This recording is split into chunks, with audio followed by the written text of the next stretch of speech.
কুমিল্লার প্রাণকেন্দ্র বলতেই সদর সংসদীয় আসন। কুমিল্লা সিটি কর্পোরেশন, সেনানিবাস, আদর্শ সদর উপজেলা, সদর দক্ষিণ উপজেলা নিয়ে কুমিল্লা ৬ আসন।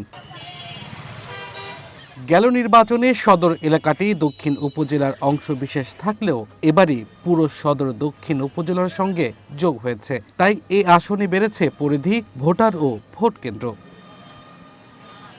এই আসনটিতে স্বাধীনতার পরবর্তী সময় থেকে বিএনপির শক্ত ঘাঁটি ছিল। ৫ বারের সংসদ সদস্য বিএনপির সাবেক নৌ পরিবহন মন্ত্রী আকবর হোসেনের মৃত্যুর পর আসনটি বিএনপির হাতছাড়া হয়। এবার তাই আসনটি ফিরে পেতে মরিয়া দলটি। কুমিল্লা শহরে স্বল্প জায়গায় অধিক লোক বাস করে, সম্প্রসারণ দরকার, সীমানা বর্ধিতকরণ দরকার এবং সীমানা পরিকল্পিতভাবে পানীয় যানজট এবং ট্রাফিক সবকে দিতে হবে। অপরিকল্পিত যানবাহন এখন মেজর সমস্যা। অপরিকল্পিত অনুমোদিত যানবাহন সবগুলো চাহিদা অনুযায়ী, অবস্থা অনুযায়ী, রাস্তা অনুযায়ী নির্ধারিত থাকতে হবে। কোন রাস্তায় বাস যাইতে পারবে, কোন রাস্তায় কার যাইতে পারবে, কোন রাস্তায় রিক্সা যাইতে পারবে, কোন রাস্তায় অটো যাইতে পারবে। It needs a plan and number must be determined and it must be regulated. বিষয়টি মাথায় রেখেই প্রভাব বিস্তারের চেষ্টায় আছে জামায়াত সহ অন্যান্য দলগুলো। তারা মনে করেন গণঅভ্যুত্থানের পর রাজনীতির গতিপথ বদলেছে, তাই এবারের জয়ের ব্যাপারে তারাও আশাবাদী। কনসার্নি প্রেশার মানুষ দেখা হচ্ছে, তাদের যে আমাদের প্রতি এত ভালোবাসা, এটা আমরা আগে এত চিন্তা করি নেই।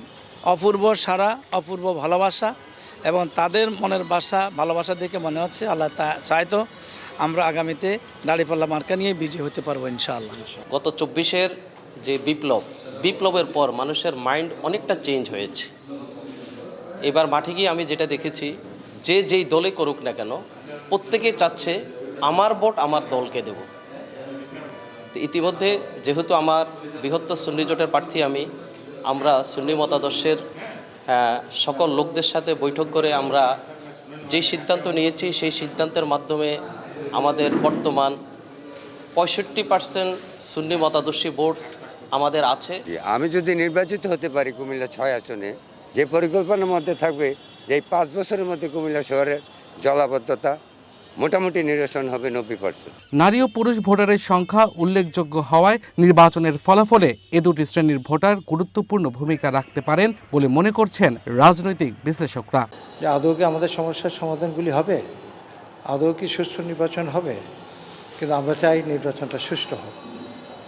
অনেক দিন পর, অনেক বছর পর একটা নির্বাচন আসছে এবং সেই নির্বাচন যেন সুষ্ঠুভাবে নির্বাচনটা হয় এবং সকল ভোটার, যাদেরকে আমি সবসময় অনুরোধ করি, যেখানেই পাই সেখানেই অনুরোধ করি যে আপনারা নির্ভয়ে নির্বাচন কেন্দ্রে যেয়ে আপনার পছন্দের মানুষটাকে ভোট দিন। ভোটারদের মনোভাবও বড় ধরনের পরিবর্তনের ইঙ্গিত মিলেছে। তারা এখন কোনো নির্দিষ্ট রাজনৈতিক দল কিংবা নির্বাচনী প্রতীক দেখে ভোট দিতে চান না, বরং প্রার্থীর ব্যক্তিগত যোগ্যতা, স্বচ্ছ ভাবমূর্তি ও বাস্তবায়ন সক্ষমতাকে গুরুত্ব দিচ্ছেন। আমরা সাধারণ ভোটার, আমরা সুষ্ঠু নিরপেক্ষ রোড লেভেল নির্বাচন দেখতে চাই। ক্ষমতার যে আসুক, ক্ষমতার অপব্যবহার যেন কেউ না করে। কোনো বিশৃঙ্খলা আগের যেভাবে হয়েছে না হয়েছে এটা আমরা ভুলে গেছি, ফরগেট ইট। ওকে, এখন আমরা বর্তমানে চাচ্ছি সুষ্ঠু নির্বাচন হোক, দেশের মানুষের শান্তি থাকুক, দেশ ভালোভাবে চলুক, দেশের উন্নয়ন হোক, আমরা এটাই চাই গরিবরা। না, আমি ভোট দিতে চাই। আমি সুষ্ঠু যাতে ভোট হয়, কোনো ধরনের ঝামেলা থাকবে না ভোটের কেন্দ্রে যেতে। মানুষ যেন তার সর্বোচ্চ নিরাপত্তা নিয়ে কেন্দ্রে আসতে পারে এবং সে সুন্দরভাবে নিরাপত্তার সহিত বাসায় যাইতে পারে। রাস্তার কিনারে তো আমদানি করি, আমরা খেটে খাওয়া মানুষ। আমরা আসলে এরকম একটা প্রার্থী চাই যে প্রার্থীরা নাকি আমাদের দিকে একটু দৃষ্টি রাখবো। এদিকে নির্বাচনের প্রচারণায় আচরণবিধি মেনে চলার তাগিদ দিয়েছেন জেলা রিটার্নিং কর্মকর্তা। তফসিল ঘোষণার পর থেকে আচরণবিধি মানার জন্য আমাদের যে এক্সিকিউটিভ ম্যাজিস্ট্রেটরা আছেন, বিভিন্ন আসনের বিপরীতে উপজেলায় তারা টহল অব্যাহত রেখেছেন অভিযান। তাদের মধ্যে থেকে বিভিন্ন সময় তাদেরকে আমরা জরিমানা বা অন্যান্য বিষয়গুলো আমরা করেছি। কখনো কারণ দর্শানো হয়েছে, কখনো ওয়ার্ন করা হয়, সতর্ক করা হয়েছে।